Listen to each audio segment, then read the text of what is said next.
नमस्कार दोस्तों, मैं हूं सुरजीत श्यामल। आप देख रहे हैं workervoice.in।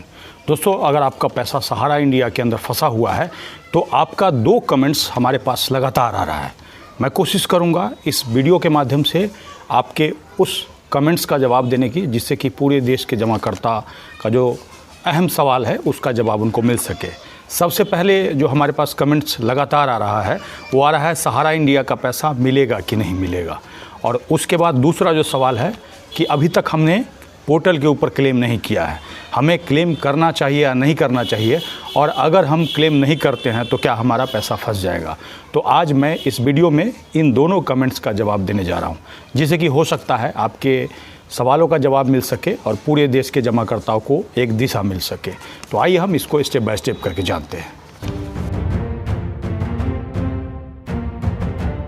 दोस्तों, पूरे देश के जमाकर्ताओं का पैसा सहारा इंडिया के नाम पे फंसा हुआ है। हालांकि पहले सहारा इंडिया से क्यूसॉप से हमारा इंडिया और अलग अलग सोसाइटी में कन्वर्ट करने की बात आप समझ चुके हैं। ऐसे में आपका पोर्टल आने के बाद लगातार हमारे पास ये सवाल आ रहा है कि हमारा पैसा मिलेगा कि नहीं मिलेगा।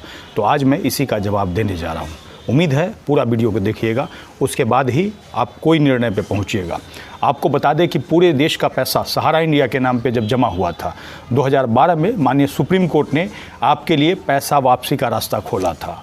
कहने का मतलब उस समय 12% दर से आपको पैसा वापस मिलना था सेबी के पास क्लेम करके।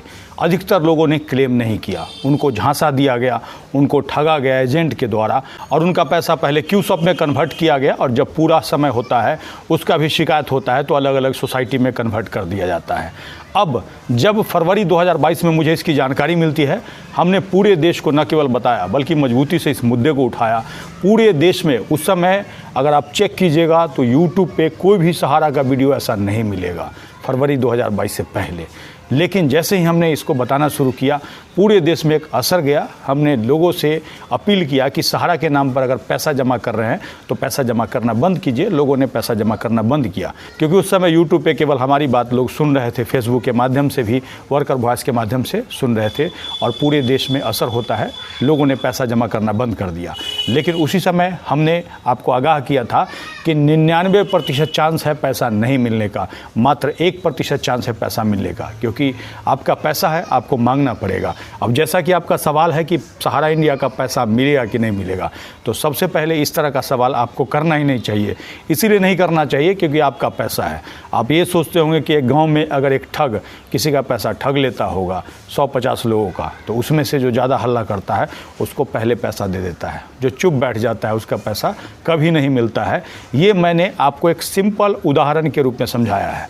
हालांकि फरवरी 2022 से पूरे देश के अंदर भूचाल आया, लोग लगातार प्रयास कर रहे हैं और आपको भी प्रयास करना चाहिए। और कभी ये नहीं बोलना चाहिए कि हमारा पैसा मिलेगा कि नहीं मिलेगा, क्योंकि आपके गाढ़े कमाई का पैसा है। और आप अभी से हिम्मत हारिएगा और अभी से ऐसा सोचने लगिएगा तो सरकार तो यही चाहती है कि आपको थका दे और थक हार करके आप बैठ जाए, जबकि आपकी मांग ये होनी चाहिए कि हर हाल में हमारा पैसा मिलना चाहिए।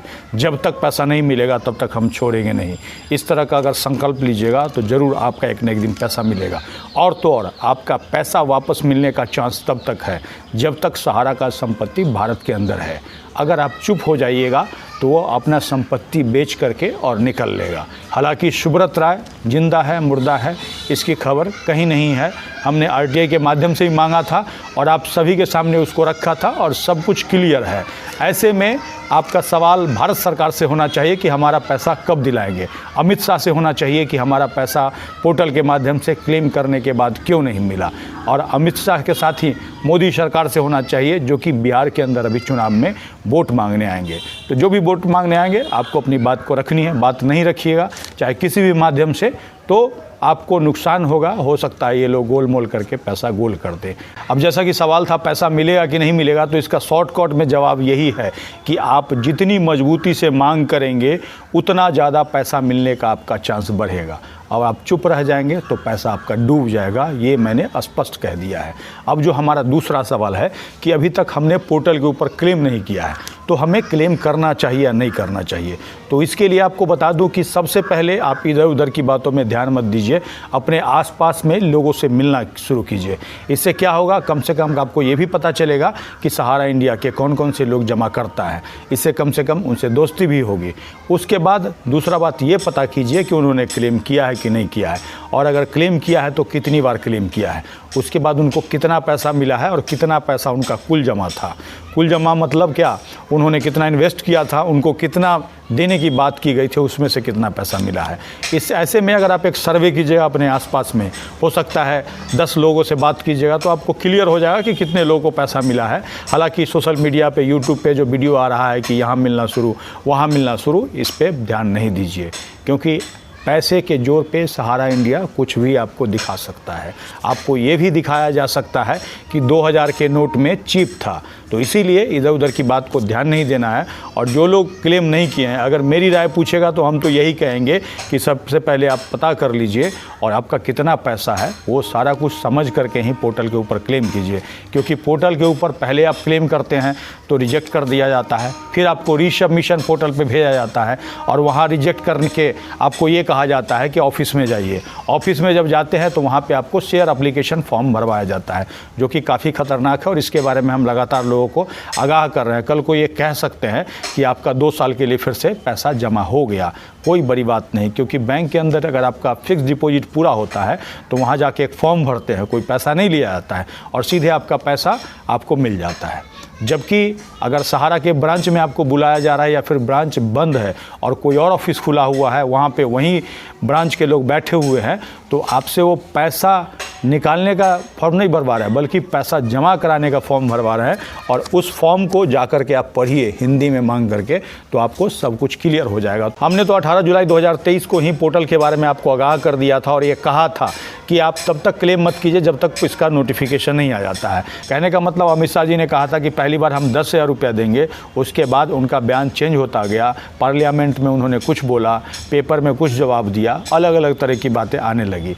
जबकि नोटिफिकेशन होता या फिर कुछ नियम इन्होंने सुप्रीम कोर्ट के आदेश के बाद बनाया होता, उसका कागज़ देते, प्रोसीडिंग देते। हमने इसके लिए RTI भी लगाया था, नहीं दिया, कुछ भी बताना नहीं चाहते हैं कि अंदर में क्या चल रहा है। ऐसे में हमारा इनके ऊपर कोई भरोसा नहीं है। आपका अगर भरोसा है तो एक बार कमेंट्स करके बताइए कि आपके गांव में, आपके एरिया में कितने लोगों को पोर्टल से कितना पैसा मिला है, किस जिला से है, किस स्टेट से है, ये ज़रूर लिखिएगा, ताकि बाकी लोगों को ये क्लियर हो सके कि ज़्यादातर लोग पैसा नहीं मिलने वाले हैं या फिर पैसा जिनको मिल चुका है। ऐसे में अगर आप हमें फेसबुक पे देख रहे हैं तो पेज को लाइक करेंगे, यूट्यूब पे देख रहे हैं तो चैनल को सब्सक्राइब करेंगे, वीडियो को अधिक से अधिक शेयर करेंगे ताकि अधिक से अधिक साथियों तक जानकारी पहुँच पाए। इसके साथ ही विदा लेता हूँ, जल्द ही एक नई जानकारी के साथ मिलते हैं। धन्यवाद।